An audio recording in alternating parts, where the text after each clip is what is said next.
from there, it became a question of how do I do a better job at trying to unite, inspire, and move people to action. Of course, you have to be mindful of the fact that you could be developing someone that could leave your company and go start a rival, right?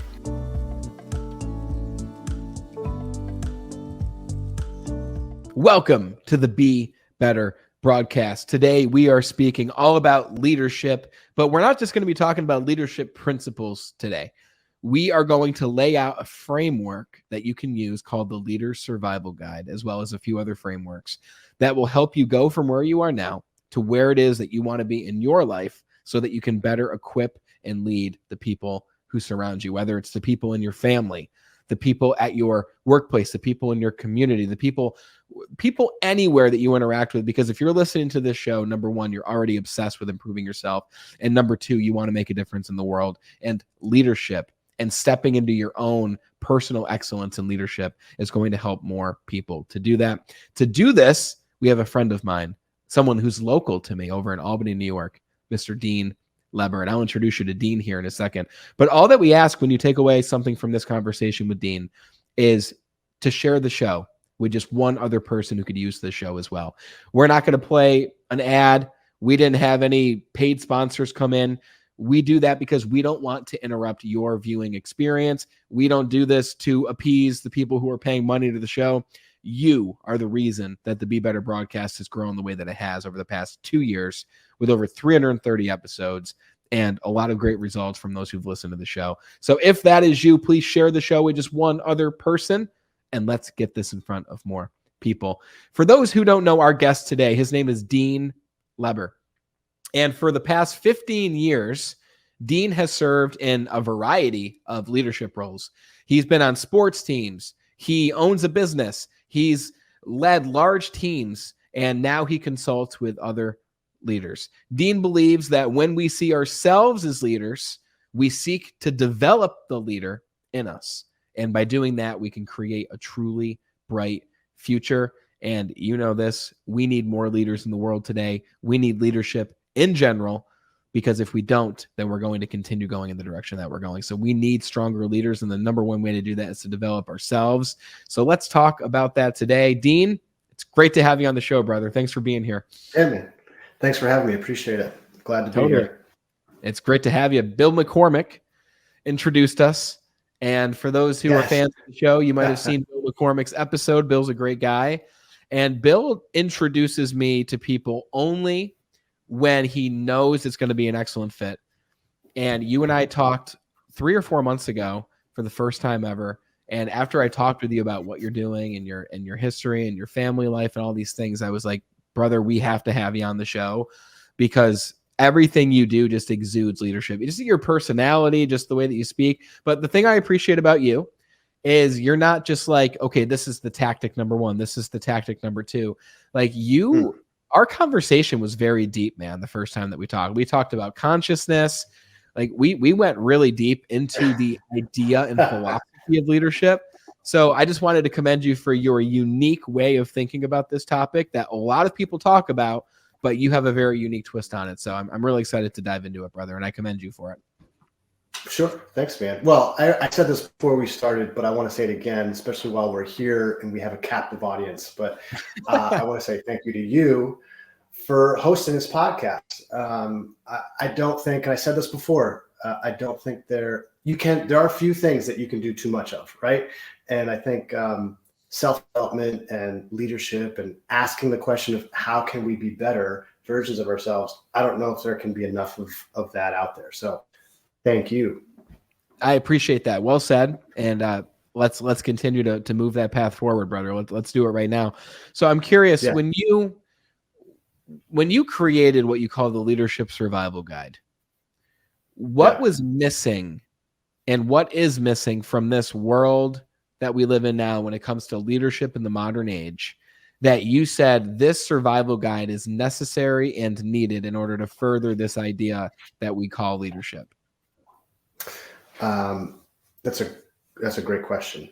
And not to say that I think that I I filled the hole, because I don't think I did. But I definitely scratched an itch that I had for myself, which was in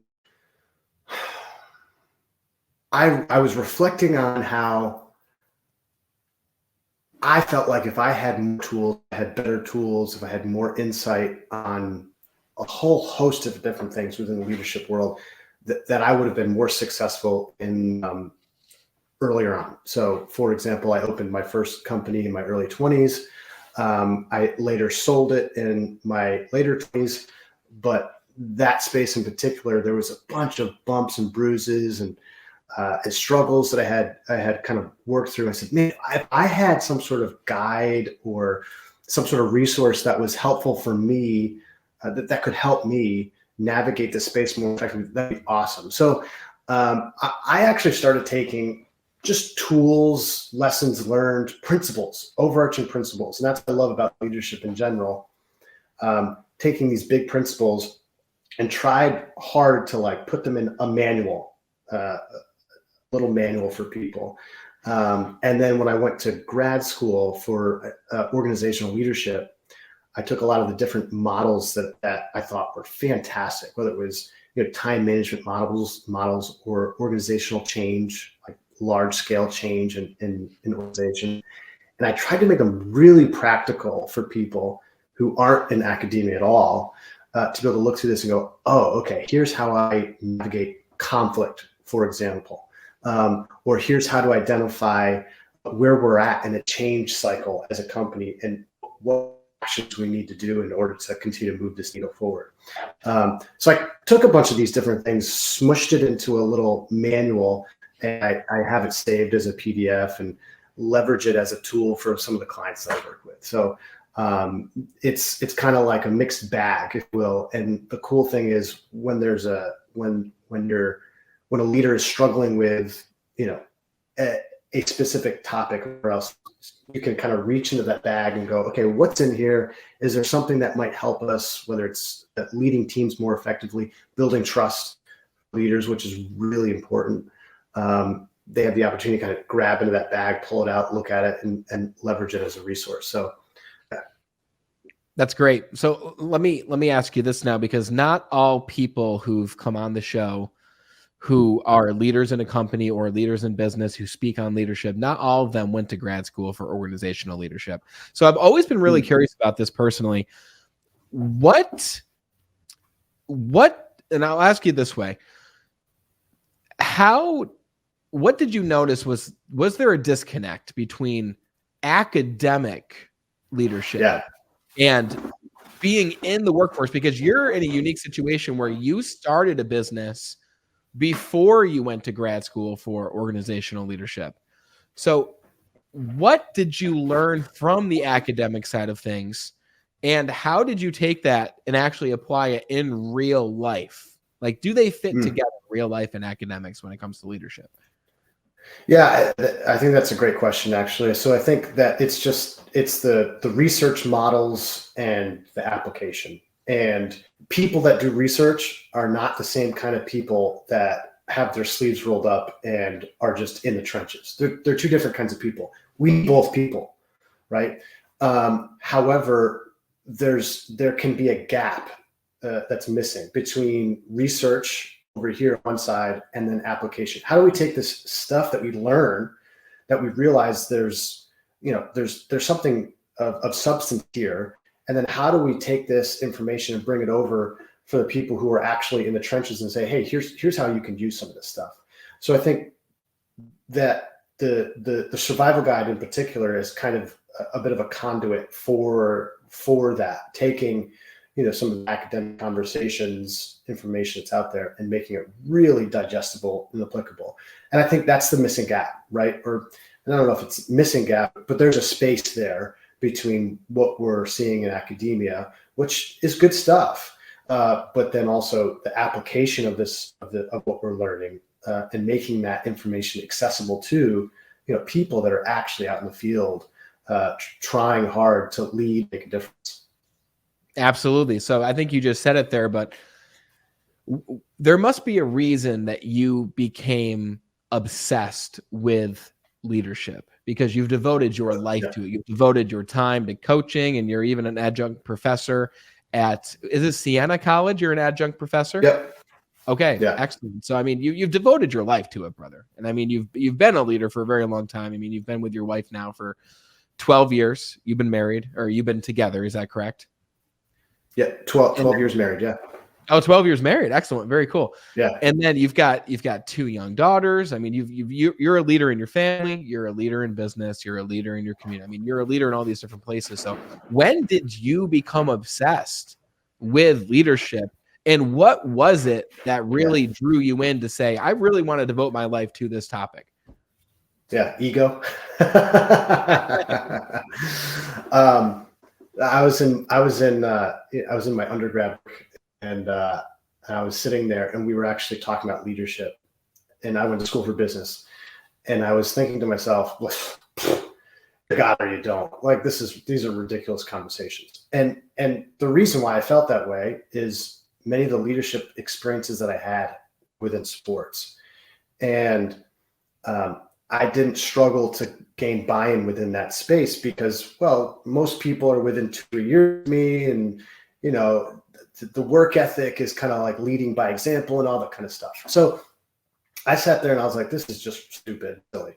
And then as you get out into the real world, and you I don't have any equity with this person at all. I've got to build equity with this person. Or this person is twice my age, and all of a sudden, your ego just takes an absolute beating.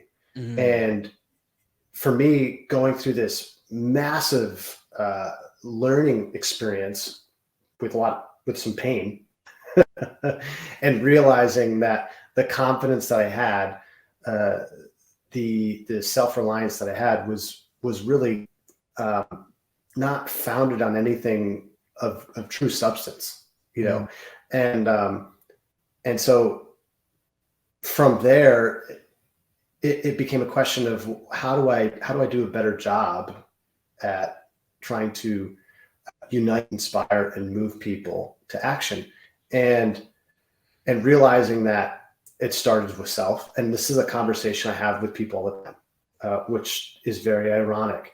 But leadership at a high level, it's like, well, how are you leading yourself first? Okay. And asking myself the question, what does that look like? What does that look like to take better care of myself as a person, to challenge myself? What books am I reading? What podcasts am I listening to? Who am I hanging out with? What am I eating? What am I drinking? Am I fit, healthy, active, those different kinds of things.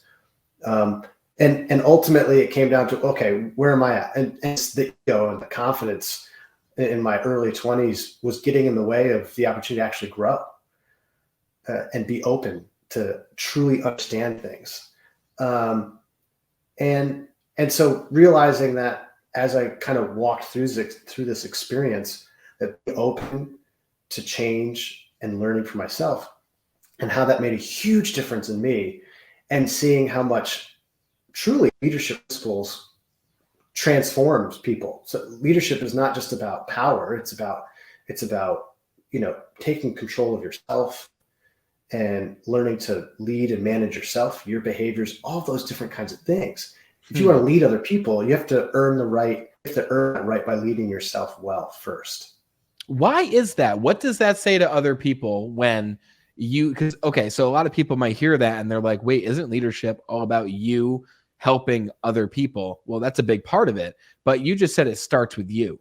So how does leadership being you working on yourself, how is that going to influence 50-year-old George? So I'm 29. Let's say we're working with 50 or 60-year-old George.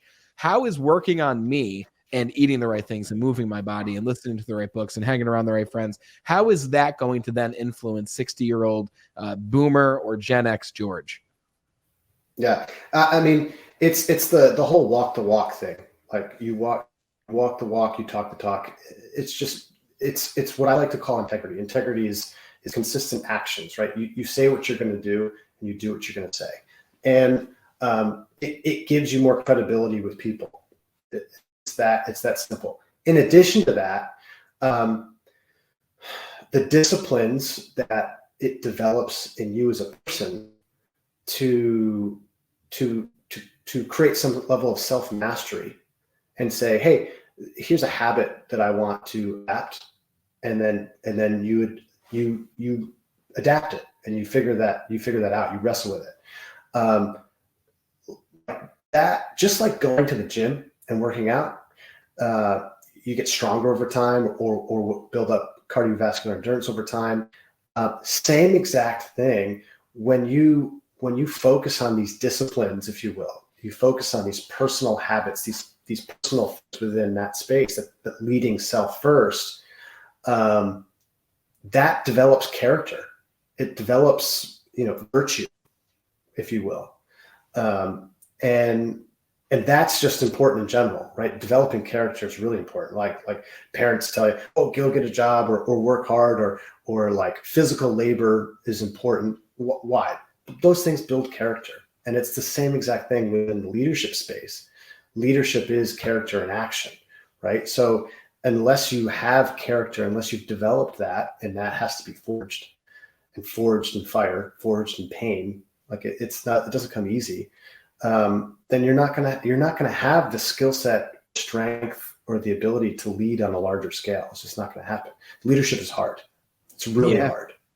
Yeah, it's constant too. It's a constant journey of, you have to work on yourself every day. Like, you did great yesterday, but what are you going to now do today in order to continue to work on yourself? Like, it's like a never ending journey. And it's all about how you look at it. You can look at it like, oh, I got to do this thing every day. Or you can look at it as, doing this every day might not be easy, and I might have to do the things that I don't want to do, but it's going to ultimately lead me to a better life. And I think a big part of it, and I know you're a man of faith as well, it's having the faith that working on yourself and taking these positive actions will lead to a better world, will lead to making a difference in other people's lives. You just have to have that faith that working on you will create those positive and that positive momentum overall. Yeah, I mean, this is I love philosophy, but that's like a Stoic principle in general, like Stoic philosophies. What can you control? Ultimately, I can't control anything other than myself and how I respond to things that happen to me. That's it, right? So to waste a lot of energy on someone's opinion of me, or outside circumstances, it's you're allowing other things to steal energy, to steal calories, to steal emotion and thought from you. And it's not a great place to be. You don't want to be there, especially, I mean, if you are a leader, like, time is short, man. We got work to do. Like, I have a big whiteboard over here to my right, and at the very top, it says, remember, you'll be dead soon. Right? Wow. Like, yeah. So that, to me, knowing that life is short is the biggest motivator to make a difference. Right? Because all the stuff that I accumulate in my lifetime, it'll be gone as soon as I'm dead. It doesn't matter. Right? I might pass it on to my kids or whatever else, but it's just stuff. But the stuff that really makes a big difference, the legacy aspect that can actually change the world, like, that's so much more meaningful. That can keep going. Hey, how old is your oldest daughter? 4. So you were in this world of leadership before she was born. I'm curious, did having children change the way that you view leadership, or how did children change you and the way that you view leadership overall? Yeah, so there's a great book that I highly recommend to people.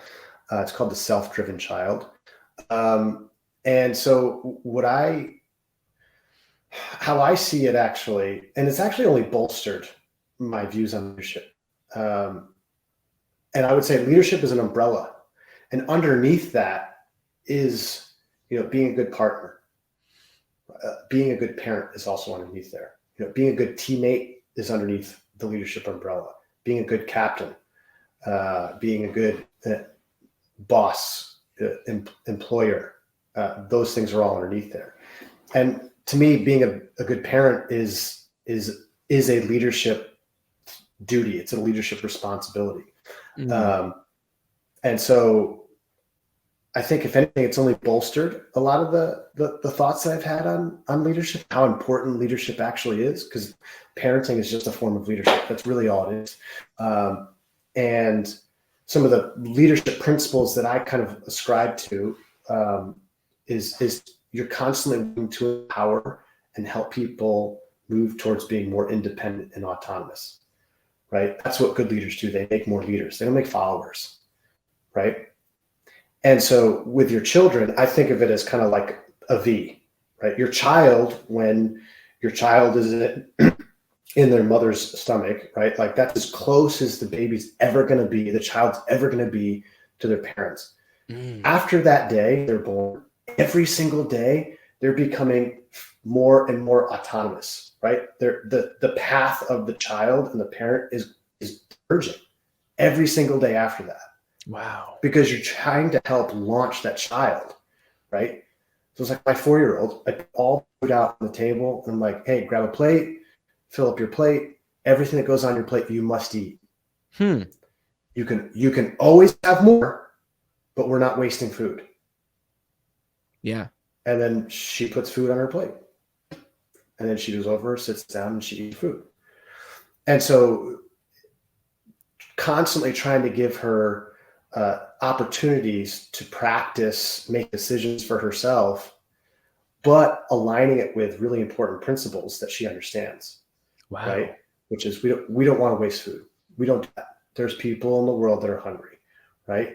And I've taken time to watch videos that are probably kind of explicit on starvation and what's happened. Because listen, this kid is going to grow up and be an adult. I'm not going to put her in a pool, but I want to partner with her and help explain some of the things that are happening. And she's got to realize this is why we're not wasting food. Do you see what's happening here? This is sad. This is devastating. And she's like, whoa. And instead of treating her like a child and say, you can't watch this, don't watch this, cover your eyes. But like, I'm treating you like a human, and we're partnering together with you learning. And then I'm also learning too by teaching. Like there's a learning that's happened there for me as well. Yes. But I mean, what we do with our kids, man, it's amazing. Like we constantly tell our kids, be careful, be careful. And then we're ingraining a fear-based mindset in them. Instead of, like, I tell my kids, dangerous, be dangerous, just pay attention. Like, do dangerous things. Just pay attention to what you're doing. So you need to learn doing dangerous things. That's what's important. Wow. Right? That's it. Fantastic, brother. Excellent. Fantastic answer. I love that. That's very inspiring. I just looked up The Self-Driven Child for those listening. The full name of the book is The Self-Driven Child, The Science and Sense of Giving Your Kids More Control Over Their Lives. And really, if you think about what leadership is, you could just take that title and say the science and sense of giving your people more control over their lives. Like that, it seems to be a leadership book, but this one just happens to be geared towards children. This book is by William Stixrud and Ned Johnson. So that's for those who want to check. I'll put a link in the description for you guys who do. I'm gonna order it myself. So okay, so let me ask you this then. So if we take a look at that, and real quick, Brent, but there's actually some people that are listening to this might find this interesting. There's a lot of what's called choice theory within that book also. And it's a lot of it is meeting people right where they're at. In this case, it's children, your children, and giving them choices at a very young age so that they have some agency in their life. And it helps develop confidence and the ability to make decisions, like critical decisions, which oftentimes we don't have happen. For example, I'm teaching a class at Siena and doing organizational strategy. And these guys are going into really big detail. Like, here's the marketing strategy, here's the approach, here's everything else. They lay it all out. And then I look at the content and I go, okay, great. This is great, man. How are you going to pay for it? And they're like, what do you mean? I was like, your job is to present a strategy to this company and laid it out. But how are they going to pay for it?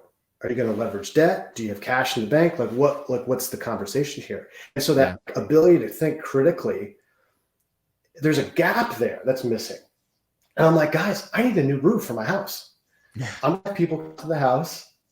I'm going to have them give me quotes. I'm going to pick someone. I'm going to pick a date. Am I good?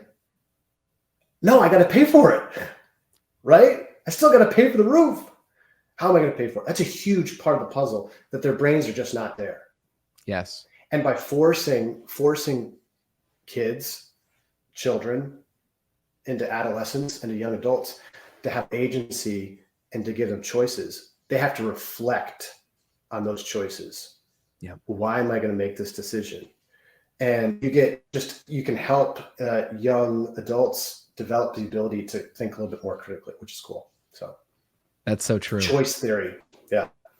Yeah, that's so true. I mean, the sooner you start making choices, the sooner you begin building that decision-making muscle and knowing what does a good decision look like. How do I feel when I make a good decision? What's my gut say about this decision? Am I glad I didn't make that? Like, it just starts to hone those senses and hone those muscles.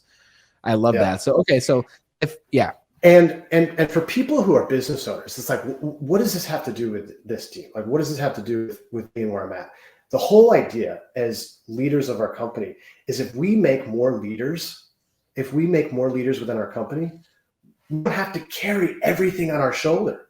We get to share the responsibility. We have people helping us make hard decisions. We have people helping us develop strategy. We have people helping us move the mission, the vision, the cause forward. And that's really important, because in the small and medium-sized business space, a lot of business leaders feel it by themselves. Yeah. They feel like they don't have people to talk to. They feel like their leadership team isn't developed enough to help them solve the more complex problems. And that becomes, okay, well, how do we get that? How do we get these guys there? How do we get our leaders in a position where they're actually helping us lead the company, and not just managers of processes and systems, but leaders of people and vision? Okay. So in a competitive marketplace, what would you say to the leader who says, this is all great, I love the philosophy, I love these thought processes, all this is great, but if I'm creating leaders behind me, what happens if I help them become a leader and they take my job? What happens if I train someone up and they take my role? Am I training the competition by building up other leaders? What would you say to someone who says that? Oh, that's a good question. I mean, of course you have to be mindful of the fact that you could be developing someone that could leave your company and go start a rival, right? Mm-hmm. And I think the reality is, we would all love to live in this altruistic world where it's like, just develop your people and wish and hope the best and everything will be fine. And that's not necessarily the case, man. Like, you're going to develop people and they're going to be great, and then they're going to say they want to do their own thing. And that's going to be a hard pill to swallow. You cannot control whether or not people want to do their thing. And I think the reality is if people do choose to do that, that actually ends up reflecting well on you. Yeah. That you've helped build up. Now, that could be a feedback loop for a lot of people. If you have people feeling like they need to leave in order to do their own thing, in order to create fulfillment for themselves there, you're like, okay, well, what can I do to help this thing that I'm creating, the culture, the vision? How can I make it so it's not about me, but I can make it about us? And I think that there's something within that space that leaders that have like turnover, where people develop, they get good, and then they want to go off and do their own thing. There's something in that conversation that could be really beneficial for some of them. Meaning, how can I help make this cause about everybody in the company? And how can I help other people feel like they have ownership in this experience? Now, I don't have a perfect solution for you, and I don't know if anybody has a perfect answer, but within that conversation, I think there's a lot of things that will show a mirror to a lot of leaders and be like, okay, what is this ultimately about? Is it about me? Is it about other people in the company? Is it about what we're trying to accomplish? Those are some questions that I think people could reflect on that could help. Yeah, in the company I came up in, I worked for two really, really amazing leaders, and we had about 350 employees. And these two leaders, they just got it. man. They truly just got it. They didn't go to school for it. They grew up in the same company that I came up in, and they became owners of 40 retail locations. And Verizon Wireless, for those listening, everyone, most people listening have heard me talk about this before, but they said Sure. along this line of thinking, they said, if we build people up and develop them and host the leadership training conferences and have the book club and do all these different things, and they decide to leave us, that's good turnover. We look at that as good turnover. Obviously, we'll help them make sure that they're making the right decision by leaving us to go somewhere else. But if they do, that's good, because the ones that stay make it worth it, even if some leave, right? And I worked with people who said, well, a couple things along this vein. The first thing they said is, why bother growing as a leader if there isn't a current position that's open for me to move into or move up into? And that was one big thing. And the second big thing was, well, if I build a leader behind me, what happens if they do a better job than me and they get my job? One, that very, very, very rarely ever happens anywhere. It's something that happens in our mind as a fear. But what I saw happen was people would build up leaders behind them, and the person who built up the leader would then move to the next role, and the person they built up behind them would take the role that they're in, right? Obviously, every culture is different. Some workplace cultures aren't as developed as other workplace cultures. But in the culture that I was a part of, people had roles created for them after they helped build up other leaders. The leaders that they build up behind them had roles created. So even if you don't see an opportunity right now, and this is my point, even if you don't see an opportunity that's visible, that's clear as day, it doesn't mean that there's no opportunity there at all. It just means that that opportunity might not even exist in your own scope of consciousness at this time. I think it's Seth, I don't know how to say his last name, Seth Godin. Yeah, it's Godin, I'm not sure, but he has a book called Linchpin. And I think it's fantastic because it's a great example. And I just actually was at a coffee shop the other day, and the barista was like, so today's my last day. I just want to let you know. And I'm like, really gotten to know this guy, and he's fantastic. And I just was like, man, you set this place on fire every time you're in here. And I was like, it has really been an honor to come here and get my tea from you, And he just laughed, and he's like, oh, really? I'm like, oh my God, dude. Yeah, absolutely. And I shared the book with him, the notion behind the linchpin, which is just, you become someone that people can't replace. And so space where people are owners of small, medium-sized businesses in particular, if you see people like that, it's like you need to keep those people to the best of your ability. And if people are leaving, you got to reflect on the fact that, okay, what do I need to do in order to create space for these people? What can I do to create an extra chair at the table? What does that look like? And am I willing to do that? And, inevitably in leadership conversations, but specifically this conversation, there could be some ego conversations a part of that. So there's some really good questions in there that I think people can reflect on. Yes, be proud of the fact that people are moving on, but if they're really great, how can we keep them? What do we need to do to make this an opportunity for all people? Right? So how can we make space for this person? I love that question, man. Love that. What a fantastic question. Another book. I love that. I'm going to read that. I've heard of Seth Godin. I've read his book. I believe his book that I read is The Purple Elephant. I'm pretty sure that's what it is. And that's very marketing related, but the linchpin I've heard of, haven't read it. So I'll check that. I'll put the link in the description too there for you guys who want to take a look at it. Obviously you're a very well-read person. And remember how I told you at the beginning, I have an outline here of things I want to talk about with you. We've covered one of the things because I could talk to you forever and we're 35 minutes in. So let's for a second get very practical. Okay. Let's get ground level practical.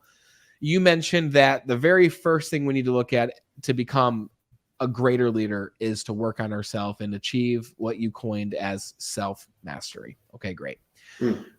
Let's get practical. You mentioned a few things with self-mastery. You've mentioned that it's about what you eat. It's about how you take care of your body. It's about what you read, who you spend time around, all these things, right? And there's 500 different things we can look at. But for the people who were like, Dean, I really want to see the most results in the least amount of time, right? Obviously, patience is a big thing. But let's say you're talking to Judy, and Judy's like, I want to see the most results in the least amount of time. Where should we begin in order to get the most result in the shortest amount of time when it comes to this idea of self-mastery? Is reading books more important than what we put in our body, or is what we put in our body more important than that? Like, how do you then order the order of importance of self-mastery? Yeah. Another good question. I would say, I think it's different for everybody. I mean, there's a gentleman that I know that would say that his kind of foundational habit is flossing his teeth. It's like every morning he's like, if I floss my teeth, he's like, it's gonna be a good day, right? He's like, I'm gonna work, I'm gonna feel good, I'm gonna feel like I can smile bigger, right? I'm gonna be productive at work, I'm gonna be productive, I'm gonna get done with work, and I'm going to the gym, and then I'm gonna come home with flowers in my hand for my wife. Like, it's just boom, boom, boom, boom. It's like, when I don't brush my teeth or when I don't floss my teeth, he's like, I just feel incomplete, and it sets the tone of my day off. So I think that this is why mentors, coaches, people like that in this space are so important for people. Just to have someone to talk to bounce ideas off of, because it could be reading, man. Like, it could be reading, and that could be like their foundational habit. It could be sleeping more, whatever it is. I think people have to ask themselves, what can they commit to? That's it. What can they commit to? Because for me to tell them what to do, and then they try it and they fail because they're not me, then they get disappointed, and then they create this cycle of try, fail, stop, try, fail, stop, try, fail, stop, right? Like, and there's no success in there at all. So I think with some people that have had some sort of momentum, one of the best things I think people could do is to read more philosophy. Okay. I think it impacts how people think. It impacts how people behave.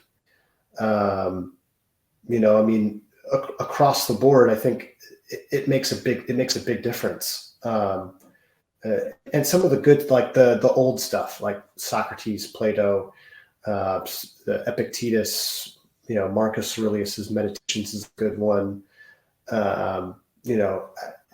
That's a big piece that I think for established leaders that have been in leadership for a while, and they need something to sharpen their sword against, or their knife against. Read some philosophy. It's going to challenge how people think, challenge how people live. And I think that's what a lot of well-established leaders need, more of that. Yeah. What is that foundational habit for you? What is that foundational habit? So I have a lot of rules around my phone, actually. Oh, interesting. So yeah. So I have a $10 alarm clock from Walmart that wakes me up every morning, and my phone doesn't come in my bedroom. My phone and my watch get plugged in the office on a counter, from 7:30 p.m. to 7:30 a.m. It goes on do not disturb. So if you call me or text me, probably not going to get it unless I'm looking directly at my phone. And then in our kitchen, we have a little basket, and that's where the phone goes in the kitchen. So if I am on the first floor with my family, it's kind of stays on the counter on the basket. So for me, it's just gives me the opportunity to be very present with people in conversation, present with my kids, present with my wife, present with people when I'm having conversations, and a lot of the other little phone hygiene things I'm sure people have heard of. Phone is always face down. I don't have my screen up. It's always on vibrate. It doesn't make any noise. My wife is the only person that actually has a ringtone that goes off that I'll hear. So just there's a ton of like safeguards around my phone, and how I try so hard to use my phone as a tool for work and connection. And I try really hard to not be a slave to my phone. So yeah. It's so easy to be a slave to the phone, brother. It's so easy. Yeah, To start absolutely. scrolling through Facebook, scrolling through social media, without even realizing you're scrolling through it. And it's a very scary thing. And let me tell you, one of the most scary things I've seen, especially with the phone, not to get too off track, is TikTok. And not just TikTok now. It used to just be TikTok where I'd see people scrolling through it and I'd be like, wow, they've been scrolling for like 30 minutes over there. Next. It's very scary. But now it's Instagram and it's on Facebook, and TikTok is everywhere because they took the same format. And I can't really say too much because we use that. I mean, we use that to market the show. And while it is such a fantastic marketing tool, my goal is for people to watch one of the videos and say, I'm going to check out that podcast. And then they hear this episode and then they say, maybe I should put safeguards on my phone. And then like that's my goal, because it is. And I find myself doing it. I'm not perfect by any means. My phone's right here. I do keep it face down whenever possible, but I love how you take that extra step to keep it in the separate room and to put it in the basket. And that's definitely a step that I could take, because I don't personally do that right now. Yeah, I mean, I have 2 daughters, and so I'm a futuristic thinker. So like, it's 10, 12 years before they probably have a phone, right? Maybe not actually, but what they do, more is caught than taught. I love that. And I think that's why, leading stuff is so important from a leadership perspective. For my kids, man, they're going to see what I do with my phone, and they're probably going to emulate some of those behaviors, right? Like, it's just more is caught than taught, right? They're just going to see, and they're going to apply some of these things. They're going to practice some of these things, maybe even like on a subconscious level, right? Without really thinking about, oh, this is where the phone goes. Oh, like I have no intention of ever allowing my children to keep their phone in their bedroom with them at night when they go to bed. Yeah. It's like, sleep is one of the most important things that we humans can do in order to keep ourselves healthy. And then we sit there and we're staring at a phone. Yeah. And then for many of us, our partner is sitting right next to us. It's like, it's true. Yeah, man. Oh, there's another really great book. Please. The Coddling of the American Mind. Interesting. And, there's a bunch in there about some phone hygiene specifically for like the next generation, and how for millennials, and I think the generation below millennials is Gen Z, how they've actually developed emotionally and socially different, right? So boomers, Ys, and millennials emotionally developed at similar rates, relatively speaking.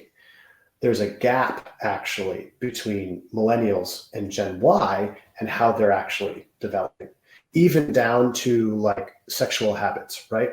So for Ys, Gen Zs, generation below millennials, they're having their first sexual experience later in life. And a lot of that is because of relationships and connections are happening through a phone. So they're much more isolated. Yeah. Right. And as a result of relationships not being as intimate or close, or there's not as much going on even in friendships for that generation, they're emotionally and socially developing a little bit slower, and on average, I think the book said between 2 and 4 years behind millennials, and relative to where millennials were when millennials were in college, high school, and things like that. So really interesting.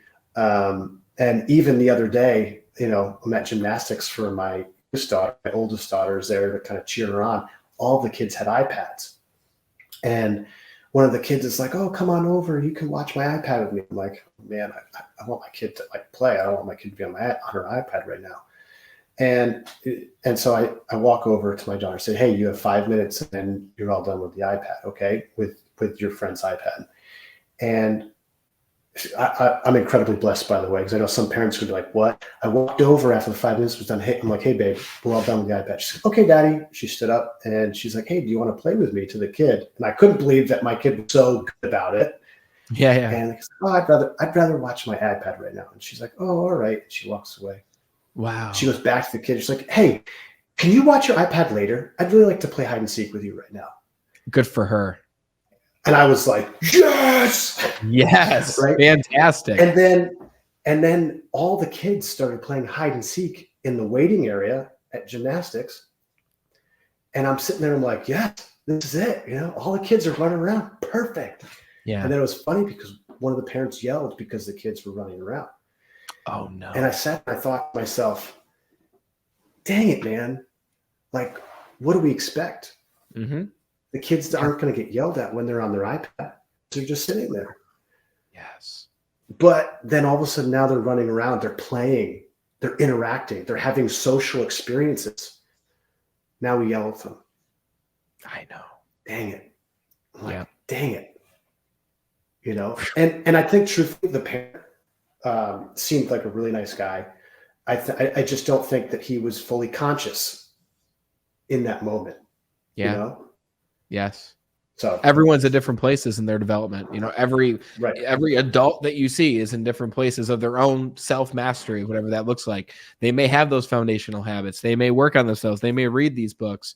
And by the way, thank you for these books that I've never heard of, because usually on this show, it's a lot of self-improvement. So we hear a lot of the same book titles, but really great titles here. The only one I knew of was The Linchpin, but I've, again, never read it. But that last one, again, was The Coddling of the American Mind. And I have it on my list now. I'm going to check that out. Okay, great. So we talked about this idea of self-mastery, where we can begin. It's different for everybody. Find that foundational habit for you.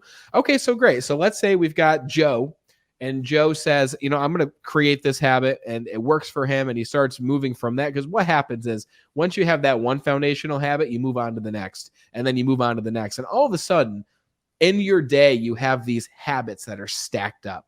These positive habit stacks that you're working on every single day. They become habit, they become discipline, and all of a sudden your life begins to change. People start to listen to you. People start to respect you. People start to trust you, right? People start to notice that you have integrity because, like you said, integrity is taking consistent action, right? And they're noticing this. Now, if you had to give us one more thing aside from working on you, because that's the first step in this leadership idea, what's the next thing after we do begin to master ourselves? And we never truly master ourselves, I believe. I believe we're always working towards that. But now that we have this natural level of influence, Dean, where do we go from there? What's the next step that we can take in order to be the most effective leader? If you had to give us one more thing. Yeah, what do you want to do with your influence? That's what I would ask people. So if you have some level of self-mastery, it becomes, well, what do you want to do with your influence? Because people are going to, in a space where we are slave to our emotions, slave to our impulses, right? In many cases, to break out of that is hard. It's really hard. So once you start to do that, people are going to inevitably see you a little bit different. Okay, so what do you want to do with that? How do you want to make the world a better place? So for us at the Leaders Group, our mission statement is to empower mission-driven leaders to make a difference. So empowerment goes back to that thing, like we were talking about kids, right? Like every step of the way, you're trying to help your child become more independent, more capable, more autonomous, right? And same thing is when you're leading other people, how can you move them in a direction so that they're more independent, capable, more free? For us, that's what the priority is. When I partner with a leader, right? I'm trying to make this person more empowered, more capable of leading other people. That's what's important to us. So I would highly encourage people to identify what it is that they want to do with that influence. Wow. It sounds so simple, but it's so important because we tend to think, okay, I'm the leader because I have the role of leader, but we seldom ask ourselves, what do I want to do with this newfound influence? Now that I've worked towards developing myself, what do I want to do with this natural level of influence that I have? Simple yet powerful. And I think this is why it's so important for companies to have a cause. And so earlier you mentioned the 3 C's, right? The framework of the 3 C's. The first thing of the 3 C's is a cause. So great leaders have to have a cause. The second is they have to build culture. And then the last thing, they have to care for their community, right? So what's the cause? Like, what's your cause? What's your purpose? What are you trying to accomplish? And so I think people, it's one of the beautiful parts about being human is we get to create that for ourselves, right? Having consciousness and self-awareness is something unique to being human, like to the degree that we have it anyway, right? So what do we want to do with this? I was outside walking through the woods, and on my grandmother's property, she's got 200 acres of land, and it's absolutely beautiful. I love walking through there as a kind of a stress relief for myself. And there was this beautiful bright orange newt. And I kind of got down on the ground. I just watched the newt, and he kind of walking around. And it's just like, wow, to think how complex this whole experience and nature is. And I thought to myself in that moment, there was a phrase, and I wrote it down. I just want to see if I can make sure to remember it properly.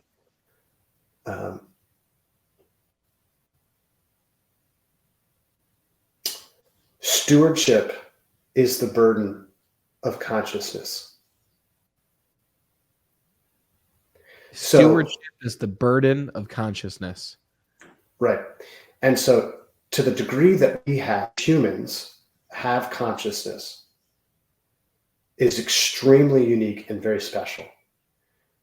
So because of our ability to self-reflect and notice themes and patterns going on around us, the burden of that consciousness, of that self-awareness, is stewardship. Stewarding things around us, taking care of things around us. Stewardship, service, those kinds of things. And you can, what I like that becomes the passion project, whatever that thing is. Yeah. Some people it's the environment, some people it's social justice, some people, it's homeless population, whatever it is, drug, alcohol rehab, domestic violence, parenting, leadership. And so for me, it's kind of like being a catalyst for those people.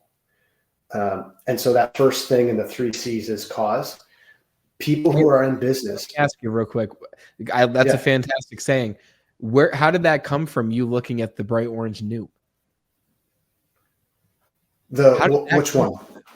The saying of stewardship is the burden of human consciousness. What about the newt made you think that? I'm just curious. Well, where I was walking is kind of like was a very wet area, and it was right next to a creek. And I'm walking through, and I saw this little guy, and there's just, oh my gosh, man, it was beautiful. I've seen them. I know what you're talking about. I don't see many, but I've seen them before. They're very cool. Yeah, they're like nearly fluorescent. It's incredible. And I just was struck in that moment, and I thought to myself, this newt has very little awareness of how incredibly durable and at the same time fragile this space that they're living in actually is. It doesn't. However, I do. Right. And I said, but I do. Wow. And so if it's not for the newt, maybe it's for the newt's family, or maybe it's for other parts of the biodiversity within this space, that me and other people who are engaging with high levels of consciousness, reflection, and self-awareness realize that we got to lead. There's urgency around leadership right now. Like, we are incredibly resilient, hence the reason we exist and we're here. But at the same time, a lot of this is also very fragile. It's true. And so thinking about that, going, gosh, and that's, I have this quote and written on this whiteboard for man, 3-4 years now, remember you'll be dead soon. It just, Yeah. it's like demands urgency. There's things that demand attention.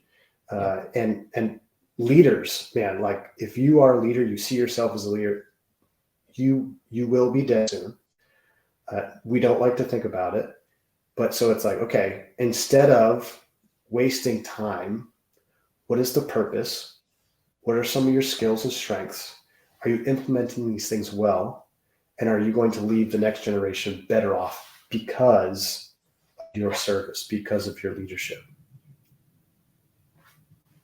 I love that. Thank you for diving more into that, because it makes a lot more sense now, because that was a fantastic saying. And the Newt story was very cool. I was like, how do those two intersect? So that's beautiful. So stewardship is the burden of human consciousness. We have the ability to notice and make changes in our environment. The ultimate control that we have is our own actions. We talked about that. So you talked about those 3 C's: cause, culture, community. We've talked a lot about culture on the show. I'm curious, when it comes to community, what does that mean to you, community? Making a difference for our community? What's it mean? Yes, I think in leadership, we have to stay connected to people, right? And so we have to understand that people, community. So if you own a company, for example, and you have 40 people in your company, 50 people, 100 people in your company, the people at the associate level, right? Those are your frontline workers. Those are the people that are client facing. If you add up all the hours that they spend with the client and you compare that to the CEO and the leadership team and all the hours they spend with the client, the associate, they're going to have significantly more hours, right? They're going to have significantly more hours with the client. So we have to understand that as leaders, our job is actually to serve the associates because they're front line. What do they need? How can we resource them?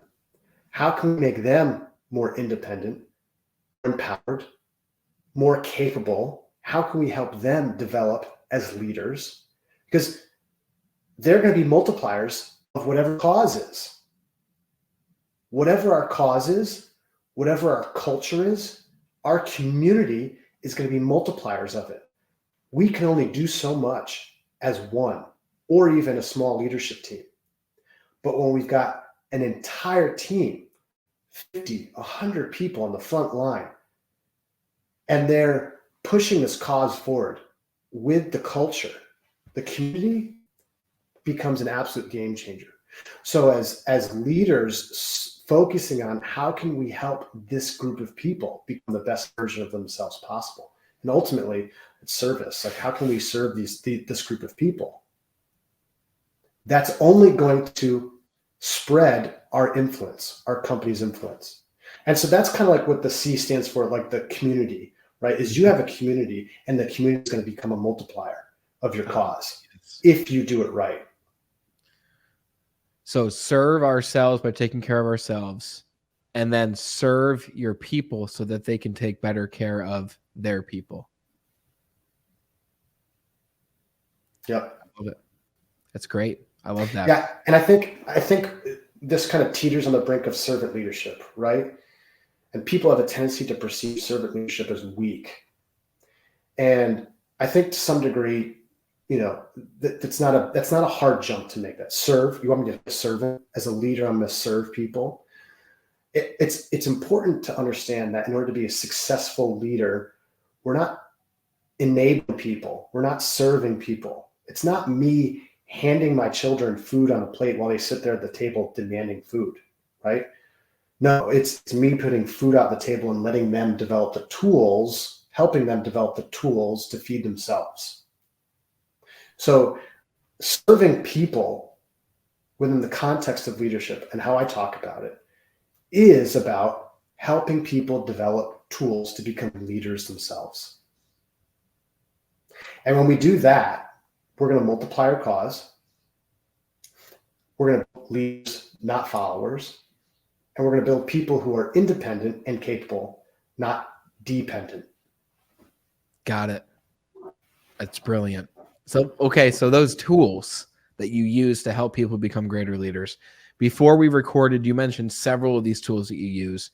If you just had to give people one tool that they can take and begin using or use once and then have a better understanding of themselves or the people they lead, what would that tool be that you can give people when they email you? And we'll give your email in the description, and I'll have you say it as well.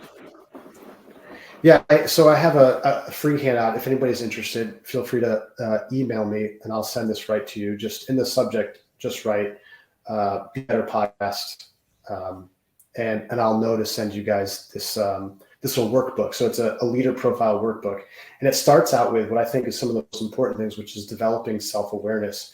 There's a couple of links in there to some quizzes, some personality type stuff, and then it has some prompts in there to help walk people through gaining awareness around what this framework means for them. And then there's also some strengths and skills assessment, and then talking about some prompts in there that talk about, hey, how are you applying your skills or strengths? Are there better ways to do that? And then these questions are to help people kind of reflect a little bit. So the question should not be, the answer to the question should not be a simple yes or no. It should be, I think, more reflective based and a little bit more thoughtful as well. So might have to take some time, if people dive into this, take some time to think about the answer to the question. But that's a free resource. If anybody's interested, feel free to send me a message, and we can get you linked up with that. That's beautiful, brother. Thank you very much for that. So Dean's email, for those listening who don't want to go to the description, his email is grow@theleaders.group. So again, it's grow@theleaders.group. So email him, subject line, the Be Better Podcast or broadcast, whatever you want to write, and just say, hey, I listened to the episode. I loved it. And I want that workbook that you talked about. And he'll send that over. And Dean, you also work with businesses and individuals in terms of private coaching. Is that correct? Yep. Okay, great. So if someone wants to reach out to you for that, would your email be the best place to do that? Yep. Send me an email. Okay. Excellent. Guys, Dean also posts content on LinkedIn. He's on social media. I'll put his LinkedIn in the description. But brother, we could have had a 2-hour conversation or longer, no problem. And maybe it calls for round 2 in the future. So we could talk in the future about what that looks like, because I know we barely scraped the surface of the many different things that we could have gone over. So Dean, I want to thank you for being a fantastic guest. It was great to meet you again and to see you again today, I should say, because we already met. But Bill, if you're listening, shout out to you, brother. Thank you for introducing the two of us, for helping make this happen. And I hope that people reach out to you, brother, because I know that you bring a lot to the table. You have a very unique mind on this topic. And I'm excited to see the change that you continue to make in the world, brother. Thank you very much, Dean. Appreciate it. And thank you, man. Appreciate it. Whether you are a leader for your family, for your community, for your business, for the company that you work in, I hope that this conversation with Dean has given you one thing that you can focus on today in order to create a new foundational habit or take steps towards self-mastery. Or maybe that one book recommendation that Dean made, the 3 of them. He mentioned The Self-Driven Child, The Linchpin, Coddling of the American Mind. Maybe one of those books will inspire you to take that next action or will open up another avenue that you didn't even know existed.